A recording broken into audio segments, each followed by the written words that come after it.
హల్లెలూయా, హల్లెలూయా. దేవుని నామమునకు స్తోత్రం కలుగునుగాక.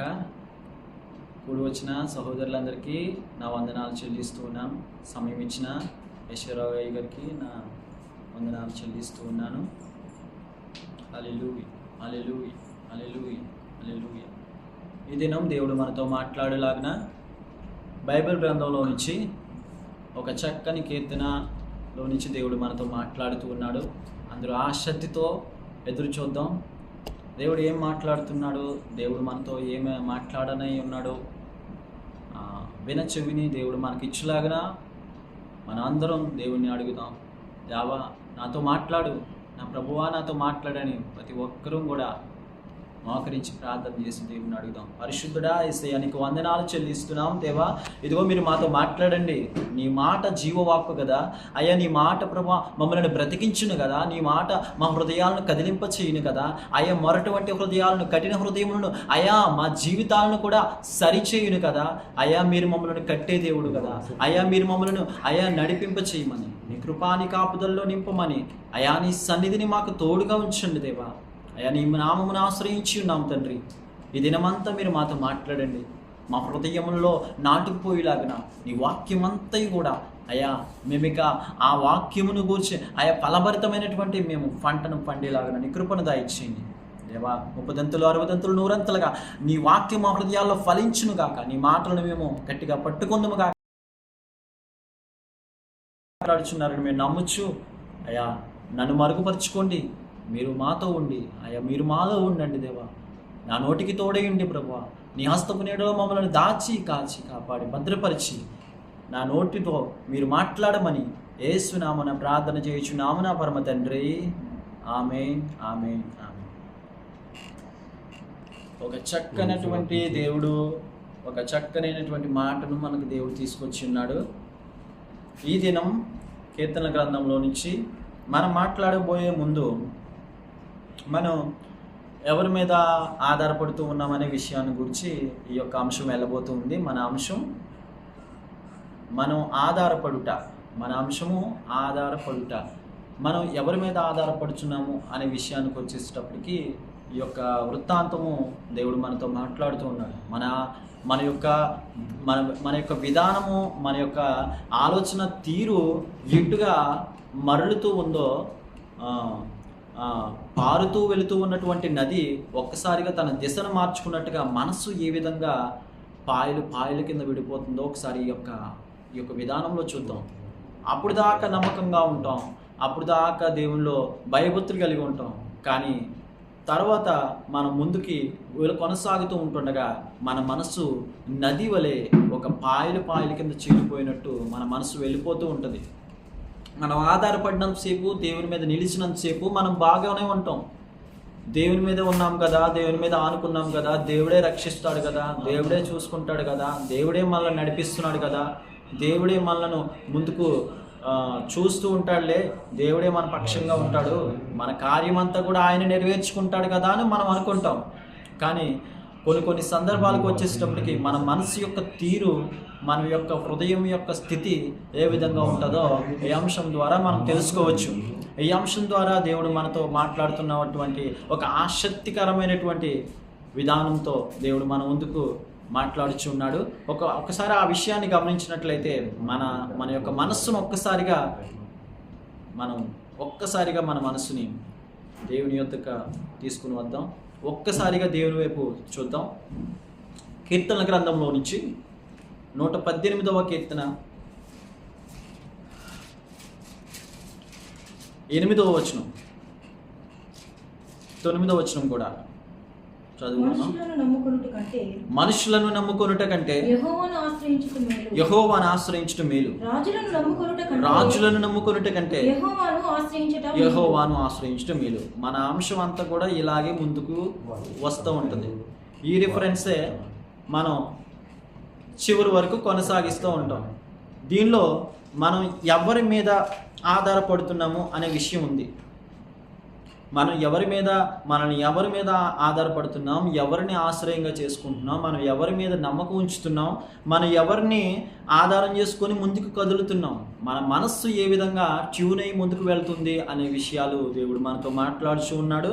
ఒక చక్కనైనటువంటి అంశాన్ని దేవుడు మనతో మాట్లాడుచుండగా ప్రతి ఒక్కరు కూడా ఆసక్తితో ఈ యొక్క దేవుని మాటలను విందాం. అందరూ మన మనసులను దగ్గరికి తీసుకుందాం. దినవృత్తాంతముల గ్రంథము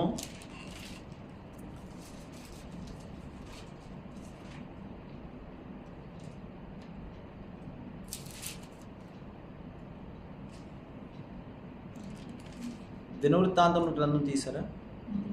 16వ అధ్యాయము, దినవృత్తాంతములు 2వ గ్రంథం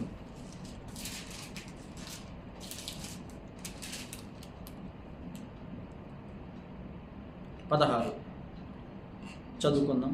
మొదటి నుంచి చదువుతాం.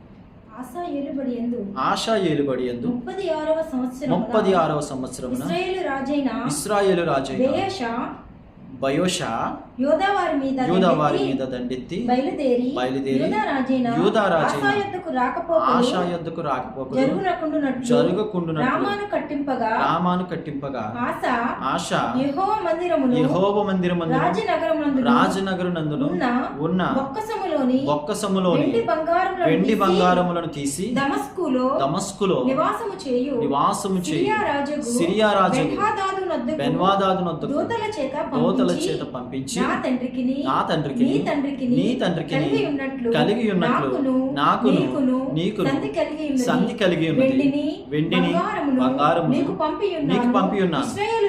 ఇశ్రాయేలు రాజైన బయోషా నన్ను విడిచి ఆవలికి పోవునట్లుగా నీవు అతనితో చేసి ఉన్న సంధిని భంగము చేయమని వర్తమానం చేసెను. బెన్హదదు రాజైన ఆశా మాట అంగీకరించి తన సైన్యముల అధిపతులను ఇశ్రాయేలు పట్టణముల మీదకి పంపగా వీరు ఇయోనును దానును అబెల్మాయిమును నఫ్తాలి ప్రదేశమునకు చేరిన పట్టణములలోని కొట్లను కొల్లబెట్టిరి. బయోషా అది విని రామాను ప్రాకారములతో కట్టించుట మానివేసి తాను చేయుచున్న పని చాలించెను. అప్పుడు రాజైన ఆశా యోధావారినందరినీ సమకూర్చెను. వీరు పోయి బయోషా కట్టించుచుండిన రామ పట్టణపు రాళ్లను దూలములను తీసుకుని వచ్చి వాటితో ఆశా గేబాను మిష్పాను ప్రాకారములుగా కట్టించింది. చాలు. ఇక్కడ మనం చూడవలసిన అంశం ఏంటంటే ఒక దేవునిలో కొనసాగుతూ ఉన్నటువంటి ఒక రాజు తన మనస్సును దేవుని మీద నిలుపుకున్నంతసేపు, దేవుని మీద నమ్మకంగా ఉన్నంతసేపు, దేవునితో కొనసాగుతున్నంతసేపు దేవుడు అతనికి విజయాన్ని ఇచ్చాడు.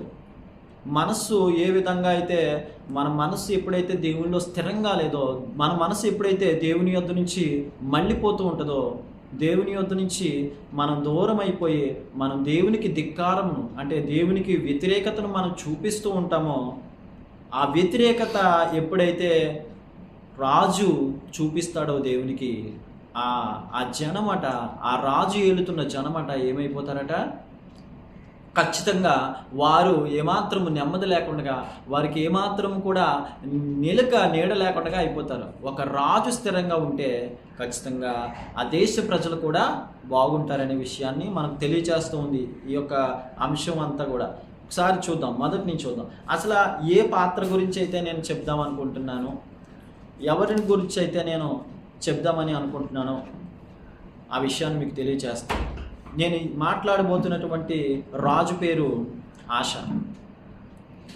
ఈ ఆశ అనే రాజు దేవునితో కొనసాగుతూ ఉన్నంతసేపు బాగానే ఉంది. దేవునితో నడుస్తూ ఉన్నంతసేపు దేవుడు ప్రతి విషయంలో విజయాన్ని ఇచ్చాడట. దేవుడు ఎవరైతే శత్రువులు యుద్ధానికి వస్తున్నారో ఆ యుద్ధం చేస్తున్న ఆ ప్రతి ఒక్కరితో కూడా దేవుడే యుద్ధం చేసి వారిని దూరం చేసి ఈ విధంగా విజయాన్ని కలుగజేస్తాడు. దాన్ని అంతటిని కూడా మనం మర్చిపోయేలాగా మనం ఉండకూడదని ఈ అంశం మనకు తెలియజేస్తుంది. ఆశారాజు ద్వారా మనం నేర్చుకోవాల్సినటువంటి విషయం ఏంటంటే, మనము ఎవరి మీద ఆధారపడుతున్నాం, మనం ఎవరి మీద నమ్మిక ఉంచుతున్నాం. ఇందాక చదవబడిన కీర్తన 118వ కీర్తన 8-9 రిఫరెన్స్లో ఉంటుంది కదా, మనుషులను నమ్ముకొనుట కంటే యెహోవాను ఆశ్రయించటం మేలు, రాజులను నమ్ముకొనుట కంటే యెహోవాను ఆశ్రయించటం మేలు. చాలా మనం ఎవరి మీద ఆధారపడుతున్నాం, మనం ఎవరిని ఆశ్రయిస్తున్నాం, మనం దేని కొరకు చూస్తున్నాం, అసలు మన యొక్క వే ఆఫ్ థింకింగ్, మన యొక్క మైండ్ ఏ విధంగా ట్యూన్ అవుతూ వెళ్తూ ఉంది అనే విషయాన్ని మనకు తెలియజేస్తున్నాడు దేవుడు. అంటే మన మనస్సు చూడు, సామెతల గ్రంథంలో అంటాడు కదా, మనుషుని హృదయంలోని ఆలోచన లోతు నీళ్ళ వంటిది, అది దాన్ని కనుగొనగలవాడెవడు. నిజంగా ఆ సామెతల గ్రంథంలో ఒకసారి ఆ విషయాన్ని చూద్దాం. సామెతల గ్రంథంలో నుంచి, మనుష్యుని హృదయంలోని ఆలోచన లోతు నీళ్ళ వంటిది, దాన్ని కనుగొనగలిగిన వారు ఎవరైతే దేవుళ్ళో వివేకంగా ఉంటారో, ఎవరైతే దేవునికి జాగ్రత్త కలిగి నడుచుకుంటూ ఉంటారో వారట దాన్ని పైకి చేదుకుంటారట. ఏంటంట? నరుని హృదయంలోని ఆలోచన లోతు నీళ్ళ వంటిది, వివేకము గలవాడు దానిని పైకి చేదుకొను. మరి వివేకం లేకపోతే ఏమవుతుంది? దాన్ని పైకి చేదుకోవడం అనేది సాధ్యం కాదు. అంటే మనం నరుని హృదయంలోని ఆలోచన ఎంత లోతుగా ఉందో చూడండి. అంటే మన యొక్క హృదయము మోసకరమైందని మనకు అర్థమవుతుంది. మనల్ని మోసం చేసేవాళ్ళు ఎవరు అసలు? ఒకసారి ఆలోచించేద్దాం. మనం మోసం చేసేవాళ్ళు 3 క్యారెక్టర్స్ ఉన్నాయి. చెప్పగలరా ఎవరైనా? మనల్ని మోసం చేసే 3 క్యారెక్టర్స్. 1 మనుషులు, 2 సాతాను, వెరీ గుడ్, 2 సాతాను, 3 మన హృదయం. ఈ 3 కూడా మనల్ని మోసం చేయడానికి పలు విధాలుగా చూస్తూనే ఉంటాయట. ఎందుకంటే మన హృదయము ఎప్పుడు కూడా మనకు నిలుకు ఇస్తుందని మనం అనుకుంటాం, మన యొక్క సెల్ఫ్లోనే నడుస్తుందని అనుకుంటాం. బాబాయ్ ఏమి కాదు. ఎందువల్ల మన యొక్క సెల్ఫ్లో నడవదంటే ఒకసారి చూద్దాం కదా. మన యొక్క శరీరం ఏమాత్రం కూడా ఆత్మకు సపోర్ట్ చేయదు. రోమిల్క్లో అంటాడు కదా, మీరు మేలైనది చెయ్యాలని మీకు ఉంది, కానీ మేలైనది చేయడం నాకు కలగట్లేదు. 8లో ఉంటుంది ఆ విషయాలన్నీ. ఆ అధ్యాయం చదువుకుంటూ వెళ్తూ ఉంటుంది. మేలైనది చెయ్యాలని నాకు ఉంది, కానీ మేలైనది చెయ్యాలని నాకు అవ్వడం లేదు. కానీ మేలు చేయక నేను ఏం చేస్తున్నాను? కీడే చేస్తున్నాను. మన యొక్క హృదయము ఎటు తిరిగిపోతుందో చూడండి. ఒకసారి ఆ రోమీలకు రాసిన పత్రికలోకి వస్తే దేవుడు ఎంత చక్కగా దేవుడు మనతో మాట్లాడుతున్నాడో చూద్దాం. రోమీలకు రాసిన పత్రిక 8వ అధ్యాయం తీసారమ్మా. 7వ అధ్యాయం చదవండి.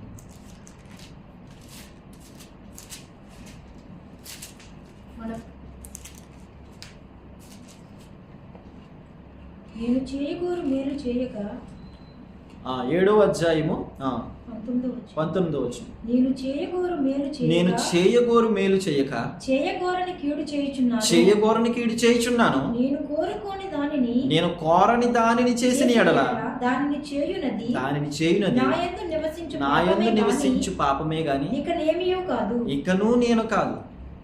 కాబట్టి మేలు చేయగోరు నాకు కలుగుతుంది. అంటే మేలు చేయగోరు నాకు ఏం చేస్తున్నాను? కీడు చేయట కలుగుచున్నదని ఒక నియమము నాకు కలుగుచున్నది. అంటే కనబడుతుంది అది. ఎందుకంటే మేలు చేయాలనుకుంటున్నాను కానీ మేలు చేయట్లేదు, కానీ ఏం చేస్తున్నాను?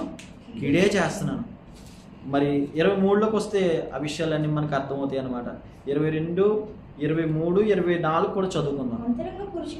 అంతరంగ పురుషుని బట్టి దేవుని ధర్మశాస్త్రం నేను ఆనందించుచున్నాను కానీ వేరొక నియమం ఉందట నా అవయవంలో ఉన్నట్టు నాకు కనబడుచున్నది.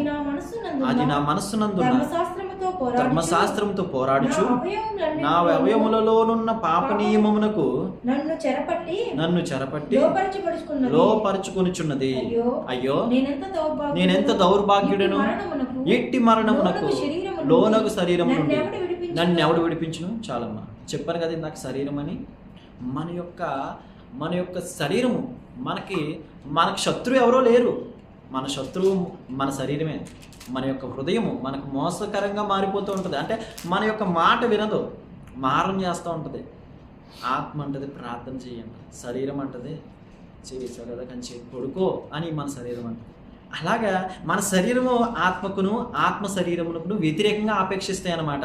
అంటే ఇక్కడ మనకు అర్థమవుతుంది ఏంటంటే 25లో మన ప్రభువైన యేసుక్రీస్తు ద్వారా దేవునికి కృతజ్ఞతాస్తుతులు చెల్లించుచున్నాను, కాగా మనస్సు విషయంలో నేను దైవిక నియమమునకును శరీర విషయంలో పాప నియమమునకును దాసుడినే. మరి చూడండి, 2 విషయాలు ఉన్నాయి ఇక్కడ. అంటే ఇక్కడ మనకు అర్థమవుతున్న విషయం ఏంటంటే ఆత్మ విమోచింపబడింది, మన శరీరం ఏమైందట? విమోచింపబడలేదు. మరి దీని యొక్క గల మన గొప్ప విషయాన్ని మనకి రోమిలికి రాసిన పత్రికలోనే ఇచ్చాడు అపోస్తుడైనటువంటి పౌలు. ఏ విధంగా నడుచుకుంటే మీరు శరీరమైనటువంటి ఇచ్చను నెరవేర్చరట? ఆత్మను అనుసరించి నడుచుకుంటే శరీర ఇచ్చను నెరవేర్చరట. గలతీయులకు రాసిన పత్రికలో ఉంటుంది. ఆత్మ నియమమును అంటే మనం ఎప్పుడైతే ఆత్మను అనుసరించి నడుచుకుంటామో ఖచ్చితంగా నేను చెప్పినది ఏమనగా ఆత్మానుసారంగా నడుచుకోండి చాలమ్మా. ఎందుకంటే శరీర ఇచ్చను, శరీరం ఏమైతే కోరుతుంది, తిండి కోరుతుందా? మన శరీరం ఏమైతే కోరుతుంది, వస్తువులు కోరుతుంది. ఏ వాటి మీదకి మన శరీరము కోరుచున్నప్పటికీ కూడా మన ఆత్మను బట్టి మన శరీరము కంట్రోల్ అయిపోతుంటుంది అనమాట. మరి 2 నియమాలు ఉన్నాయని చెప్తున్నాం కదా. ఈ 2 నియమాల్లోనికి మనం రావాలి అంటే కనుక ఆత్మానుసారంగా నడుచుకుంటే శరీర ఇచ్చను మనం నెరవేర్చమని గలతీయులకు రాసిన పత్రికలో మనకు తెలియజేస్తుంది. ఈ విషయాలన్నీ ఎందుకు చెప్పుకుంటూ వస్తున్నానంటే మనము ఎవరి మీద ఆధారపడుచున్నాము అనే అంశం గురించి వెళ్తున్నాను కదా. మనము ఎవరి మీద ఆధారపడుచున్నాము, మన యొక్క ఆధారం ఎవరు, అసలు మన యొక్క పునాది ఏంటి? అసలు పునాది అంటే ఏంటి? పునాది అంటే మనం దేని మీద కట్టుకుంటున్నాం? మనం ఎవరి మాటల మీద కట్టుకుంటున్నాం? లోకం మీద కట్టుకుంటే లోకానుసారమైనటువంటి ఫలం ఉంటుంది. మనం దేవుని మాటల మీద కట్టుకుంటే దైవికమైనటువంటి ఫలాన్ని మనం చూడగలుగుతాం. మనం దేని మీద మన యొక్క పునాది, మన యొక్క బేస్మెంట్ ఎలా ఉందనేది విషయాల్లో మనం చూద్దాం. మన యొక్క అంశం పేరేంటి? అసలు ఎవరి మీద మనం ఆధారపడుచున్నాం. ఈ ఆశ అనే రాజు ఎవరి మీద ఆధారపడుచున్నాడో ఒక్కసారి ఆ విషయాలను చూద్దాం. దేవునితో నడిచినంతసేపు ఆశకు బాగానే ఉంది. చూద్దాం 8లో చూద్దాం. దినవృత్తాంతంలో 2వ గ్రంథము 16వ అధ్యాయం 8వ వచనం. 2:16 16, 7, 8 వచనాలు కూడా చదువుతాం. 16 2వ దినవృత్తాంతముల గ్రంథం 16వ అధ్యాయము 7, 8 వచనాలు. ఆ కాలమందు హనానీ యూదా రాజైన ఆసాబ్ యొద్దకు వచ్చి అతనితో ఇలాగ ప్రకటించాను, నీవు నీ దేవుడైన యెహోవాను నమ్ముకొనక సిరియా రాజును నమ్ముకొంటివే. సిరియా రాజు యొక్క సైన్యము నీ వశము నుండి తప్పించుకుని పోయాను. బహు విస్తారమైన రథములను గుర్రములకు రౌతులు గల కూషీయులను లూబీయులను గొప్ప దండే వచ్చింది కదా. అయినను నీవు యెహోవాను నమ్ముకొనినందున ఆయన వారిని నీ చేతికి అప్పగించాను. ఎవరు నమ్ముకున్నందున దేవుడు అప్పగించాడట? నువ్వు నమ్ముకున్నావు కదా, అందుకని వీళ్ళందరినీ కూడా నీకు అప్పగించాడు. నువ్వు నమ్ముకున్న సేపు బాగానే ఉంటుంది. చూడండి, ప్రారంభంలో ఆత్మానుసారంగా మనం నడవడానికి ఎంత తహతాలు ఆడతామో. బాప్తిజం తీసుకున్న వారం రోజులు ఏంజిలా లేకపోతే మనిషి అనుకుంటాం. ఎలా ఉంటుందంటే బాప్తిజం తీసుకున్న వారం రోజులు మనోడిని ఎవరినైనా గమనించండి, బాప్తిజం తీసుకున్న ఒక వారం రోజులు మనోడు ఒక ఏంజిల్లో ఫీల్ అయిపోతాడు. దేవుని మీద ఆధారపడినంతసేపు, దేవుని మీద ఉన్నంతసేపు బాగానే ఉంటుంది. ఏదైనా సరే మనకి చిన్న లోపం రాగానే మనం ఏమైపోతామంటే అసలు దేవుని చిత్తం మనం ఎక్కడి వరకు వింటాం చెప్పనా? ఖచ్చితంగా మనకు అన్నీ అనుకూలంగా ఉన్నంత వరకు దేవుని చిత్తం వింటాం. మనకి ఏదన్నా కొంచెం తేడా పాడా అనిపించగానే దేవుని చిత్తమేనంటావా అన్నట్టుగా ఆలోచనలు వచ్చేస్తూ ఉంటాయి. మనం ఎంతవరకు వినాలో అంతవరకు వెళ్ళగలుగుతాం. కానీ దేవుని చిత్తాన్ని ఏమంటున్నాడు తెలుసా? దేవుడు నీకు ఎలాంటి శ్రమైనా, ఎలాంటి శోధనని, ఎలాంటి ఇరికైనా సరే దేవుని చిత్తాన్ని నువ్వు చేయడానికి సిద్ధంగా ఉన్నట్లయితే దేవుడు అనేకమైనటువంటి దీవెనలను, అనేకమైనటువంటి ఆశీర్వాదాలను ఇవ్వడానికే చూస్తూ ఉన్నాడు. అసలు ఈ యొక్క ఆశారాజు ఏ విధంగా తన యొక్క నడవడిని ముందుకు కొనసాగిస్తున్నాడో మీకు చెప్పుకుంటూ వస్తున్నాను. యుద్ధాలు జరుగుతూ వస్తూ ఉన్నప్పుడట లూబీలను కూషీలను గొప్ప దండే వచ్చారు. ఆ దండ అంతటిని కూడా ఏం చేశాడు? ఆశారాజు చేతికి అప్పగించేశాడు, జయమిచ్చాడు. ఎవరి మీద నమ్మకం ఉంచినంతసేపు? దేవుని మీద నమ్మకం. నీ దేవుడైన యెహోవా మీద నమ్మకం ఉంచావు కదా. నమ్మకం ఉంచినంతసేపు ఏం జరిగిందట? విజయం ఇచ్చాడు దేవుడు. ఆ దండ అంతటిని కూడా దేవుడు ఎవరికి అప్పగించాడు? ఆశ చేతికి అప్పగించాడు. తర్వాత చదువుకుంటూ 9వ వచనంలో, తన ఎడల యథార్థ హృదయం గలవారిని బలపరచుటకై యెహోవా కనుదృష్టి లోకమందంతటా సంచారం చేయుచున్నది. ఈ విషయమందు నీవు మతి తప్పి ప్రవర్తించితివి కనుక ఇది మొదలుకొని నీకు యుద్ధములే కలుగును. ఇక్కడ ఏమంటున్నాడు దేవుడు? దేవుడు మాట్లాడుతూ ఉన్నాడు కదా, ఏమని? ఆశారాజుతో దేవుడు మాట్లాడుతూ ఉన్నాడు. ఈ మాటలన్నీ కూడా ఎవరితో చెప్తూ ఉన్నారట? హానాని అనే ఒక దీర్ఘదర్శి అయినటువంటి ప్రవర్త,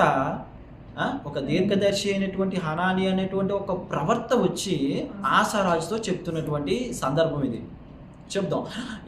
యెహోవా మీద ఆశారాజు నమ్మకం ఉంచినంతసేపు చాలా చక్కగా కొనసాగిపోయింది. దేవుని మీద ఆధారపడినంతసేపు ఖచ్చితంగా దేవుడు విజయం ఇచ్చాడు. కూషీలను, లోబీలను, అనేక బహువిస్తారమైనటువంటి రథములను, గుర్రపు రౌతులను, కూషీలను, లోబీలను గొప్ప దండే వచ్చేసింది. అలాంటి దండును కూడా దేవుడు ఆశారాజు చేతికి అప్పగించేశాడు. కానీ ఆశారాజు ఏం చేశాడట? 9లో చెప్తున్నాడు కదా, లాస్ట్ లైన్, లాస్ట్ నుంచి 3వ లైన్ చదువుకుంటే, ఈ విషయమందు నీవు మతి తప్పి ప్రవర్తించితివి గనుక ఇది మొదలుకొని నీకు యుద్ధములే కలుగును. అసలు ఏ విషయమందు చెప్పుకుంటా పోదమైనా మనం? ఏ విషయమందు చూద్దాం. కొంతమంది మనుషులు ఎలా ఉంటారంటే, ప్రార్థన చేస్తూ ఉంటారు, దేవుళ్ళను కొనసాగుతూనే ఉంటారు, దేవుని మీద నమ్మకం ఉంచుతారు, దేవుని మీద విశ్వాసం ఉంచుతారు, దేవుడు అంటే ఎంత విధేయతో, ఎంత భక్తో. కానీ కొంచెం ఏమాత్రం ఇబ్బందికరంగా ఉన్నా సరే ఏమవుతుందట, వారి పరిస్థితి ఏమన్నా కొద్దిగా ఇబ్బందిగా ఉన్నట్లయితే ఖచ్చితంగా వారు మనుషుల వైపు చూస్తారు, మనుషుల్ని ఆశ్రయిస్తారు, మనుషుల వైపు తట్టు తిరుగుతారు. 118లో చెప్తున్నాం కదా, మనుషులను నమ్ముకొనుట కంటే యెహోవాను ఆశ్రయించుట మేలు, రాజులను ఆశ్రయించుట కంటే యెహోవాను ఆశ్రయించుట మేలు. దేవుడు వాక్యాన్ని ముందుగానే భవిష్యత్ కాలానికి సరిపడినట్టుగా దేవుడు మనకి ముందుగా రాయించేశాడు. ఎందుకు ఈ వాక్యాన్ని దేవుడు మనకు రాయించాడంటే, లోకంలో ఇటువంటి తీరు ఉంటుంది. ఆశారాజు ద్వారా మనం ఏం చూడొచ్చు? సింపుల్గా చెప్తాను. ఆశారాజు ద్వారా మనం తెలుసుకోవాల్సింది ఏంటంటే, రాజకీయంగా వెళ్ళాడు, మనుషులతో పొత్తు పెట్టుకున్నాడు, దేవుని మీద నమ్మకం విడిచిపెట్టేశాడు.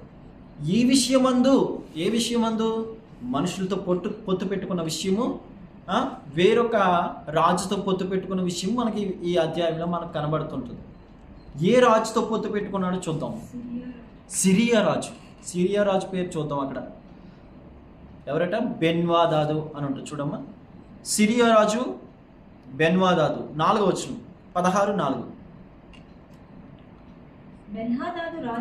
బెన్వాదాదు రాజైన ఆశా మాట అంగీకరించి తన సైన్యముల అధిపతులను ఇశ్రాయేలు వారి పట్టణముల మీదకి పంపగా వీరు ఇయ్యోనును, దానును, అబేల్మాయీమును, నఫ్తాలి ప్రదేశమును చేరి పట్టణములోని కొట్లను కొల్లబెట్టిరి. ఎవరితో రాజకీయంగా మన ఆశారాజు వెళ్ళాడట? బెన్వాదాదు రాజు, సిరియా రాజు అయినటువంటి బెన్వాదాదుతో పొత్తు పెట్టుకున్నాడట.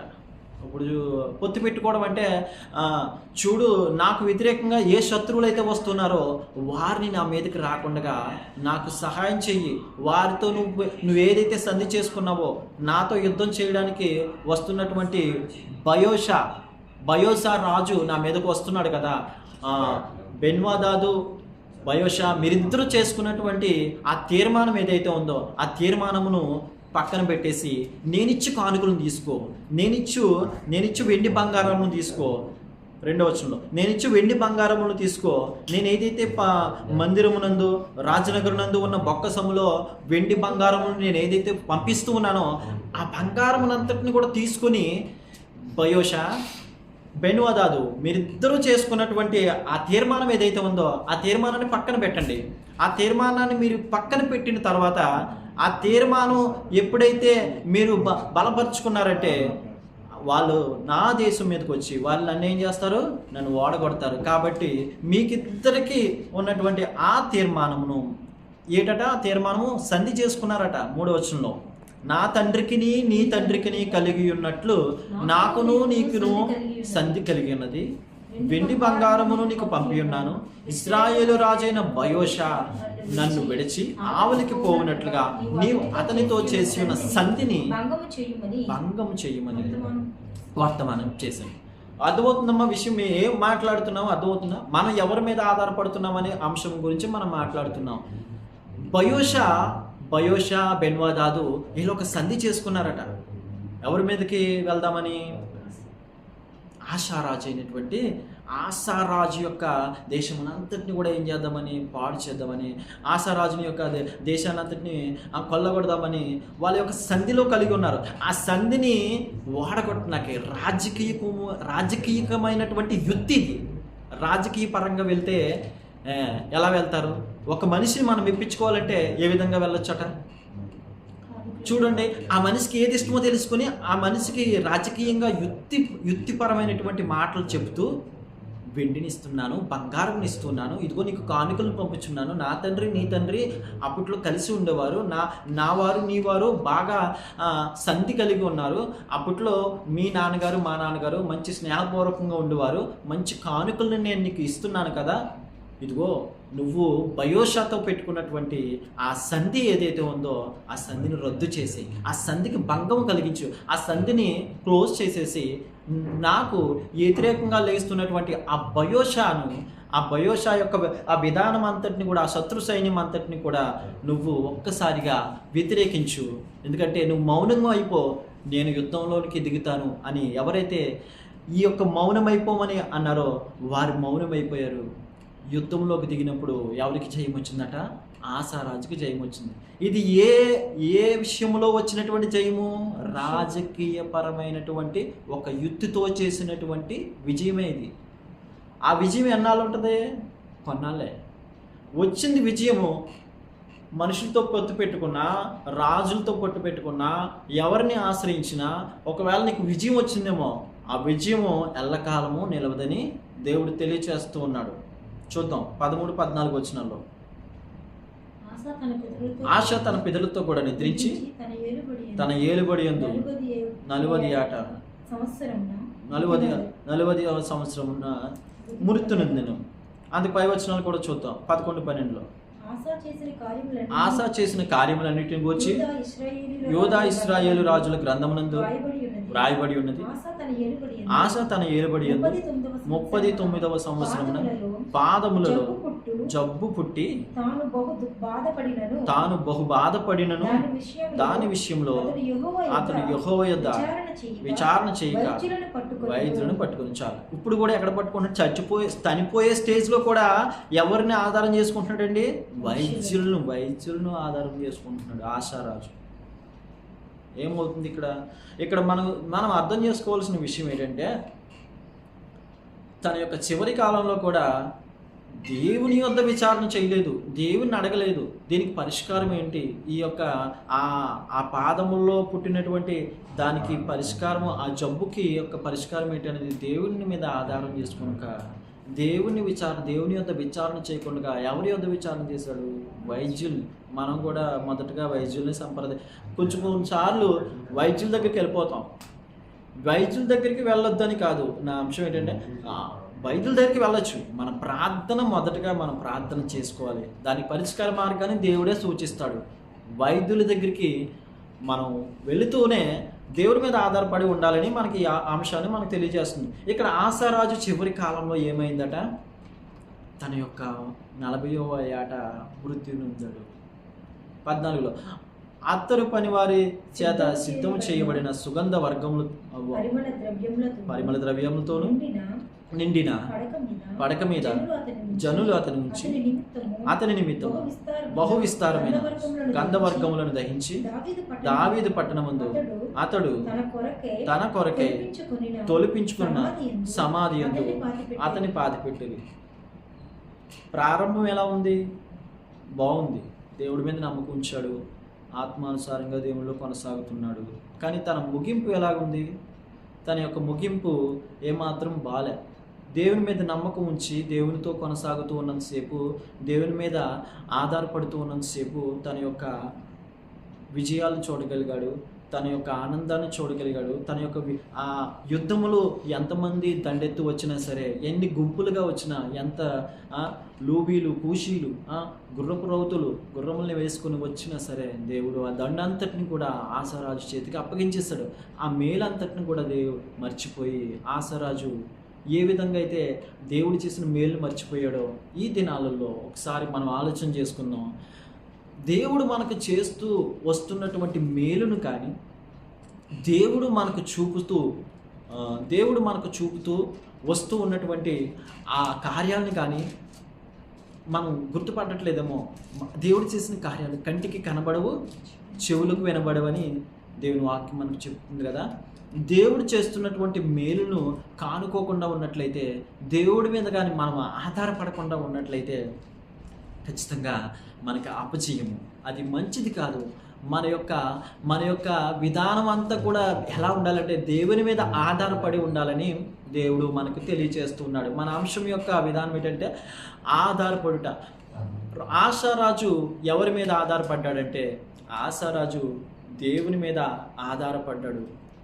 తర్వాత కొనసాగుతూ ఉన్నంతసేపు దేవుని మీద ఆధారపడకుండా రాజకీయపరమైనటువంటి యుక్తిగా నడుచుకుంటూ బంగారమును వెండిని కానుకలను ఇచ్చి దేవునికి వ్యతిరేకంగా నిలిచి తన యొక్క విజయాలను కూడా చూడలేక తన యొక్క విషయాల్లో తన యొక్క నమ్మకాన్ని కోల్పోవచ్చు. దేవుని మీద ఏమాత్రం కూడా ప్రేమ చూపకుండా, దేవుని మీద నమ్మకం ఏమాత్రము ఉంచకుండా తన యొక్క చివరి యొక్క కాలంలో కూడా వైద్యుల్ని సంప్రదించాడు తప్ప యెహోవా యొద్ద ఏమీ కూడా విచారణ చేయలేదు. ఈ సంగతులన్నీ హానాని అనేటువంటి దీర్ఘదర్శి అయినటువంటి ప్రవక్త ఆసారాజుతో వచ్చి చెప్తూ ఉన్నాడు. ఇదిగో, నీవు రాజకీయపరమైనటువంటి యుక్తిని కలిగి ఆ కానుకలు ఇస్తే, ఆ కానుకల ద్వారా నువ్వు విజయాన్ని చూసావు. బహుమానములను ఇచ్చి ఆసారాజు విజయాన్ని చూశాడు. కానీ ఆ విజయం చివరి వరకు నిలిచిందా? దానిలో సంతృప్తిగా ఆనందకరంగా ఉండగలిగాడా? ఎందుకంటే ఎప్పుడైతే ఆ పాదంలో జబ్బు పుట్టిందో తన యొక్క మరణాన్ని త్వరగా చూడగలిగాడు. తన యొక్క అర్ధాయుష్, ఎందుకంటే పూర్తిగా తన యొక్క జీవిత కాలాన్ని పూర్తిగా చూడలేకపోయాడు. ఎందుకని?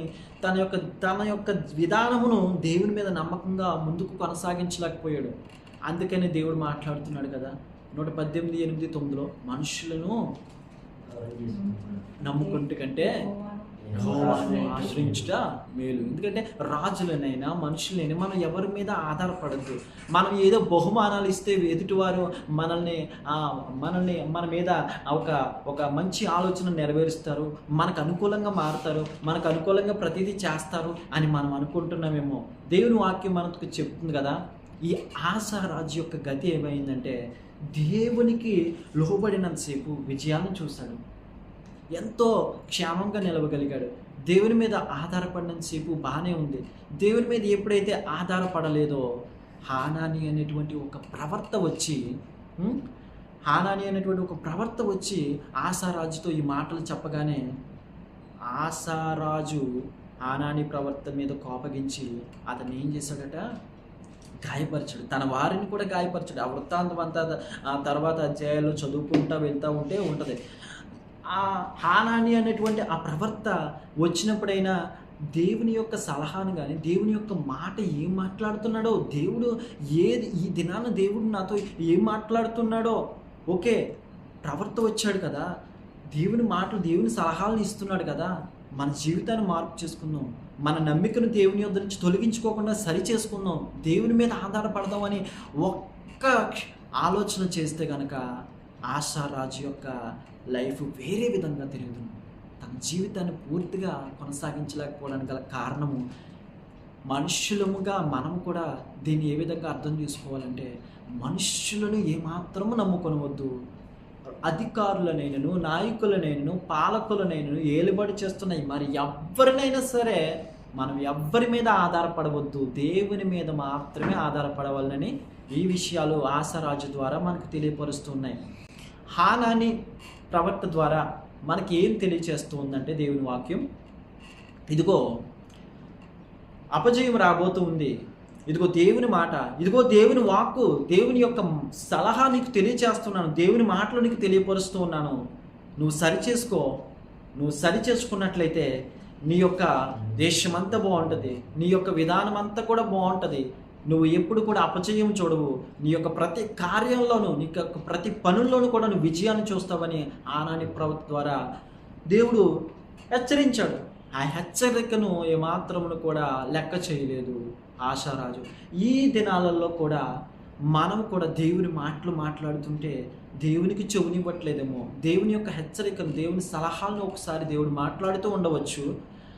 దేవుని మాటలు ఒకవేళ మనం విననట్టుగా ఉన్నామేమో, దేవుని మాటలకి చెవునిచ్చేవారుగా మనం ఉందాం. మన ఆధారము, మన నమ్మిక, మన యొక్క ఆశ్రయము, మన యొక్క నిరీక్షణ కూడా దేవుని మీద ఉంచుదాం. దేవుని మీద ఆనుకొని దేవునితో ముందుకు కొనసాగుతూ ఉన్నట్లయితే ఖచ్చితంగా దేవుడు మనకి విజయాన్ని దయచేయబోతున్నాడు. ఏ విషయాల్లో అయితే, ఏ పనుల్లో అయితే, ఏ యొక్క విధానాల్లో అయితే మనకు విజయం రావట్లేదో ఈ దినము దేవుడు మనకు విజయము దయచేయును గాక. ఈ దినము నుంచి మనం విజయము చూచుదుము గాక. మనము నమ్మిక ఉంచిన దేవుడు గొప్పవాడు, మనం నమ్మిక ఉంచిన దేవుడు బలవంతుడు, మనము ఆధారపడిన వాడు వేలుపులలో గొప్పవాడు. ఎలాంటి గొప్ప దేవుని మనం కలిగి ఉన్నామో చూడండి. మన జీవితాన్ని ముందుకు కొనసాగించగలడు, అవసరమైతే సమయాలను కూడా మార్చగలిగినటువంటి దేవుడు, కాలాన్ని తగ్గించగలడు, పెంచగలడు.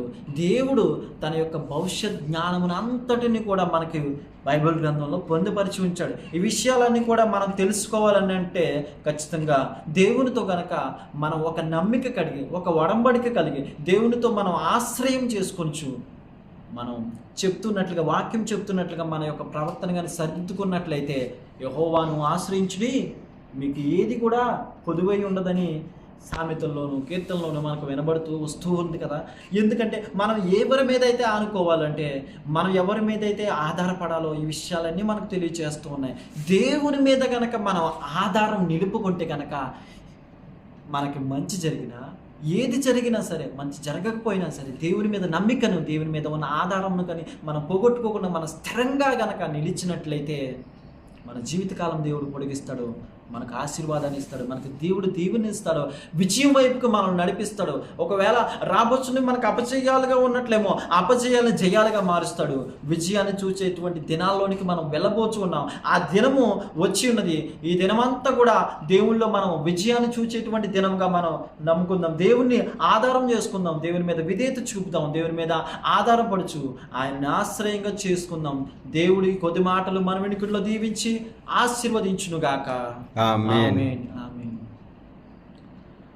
ఆశ్రయమానా ఆధారమా, ఆశ్రయమానా ఆధారమా.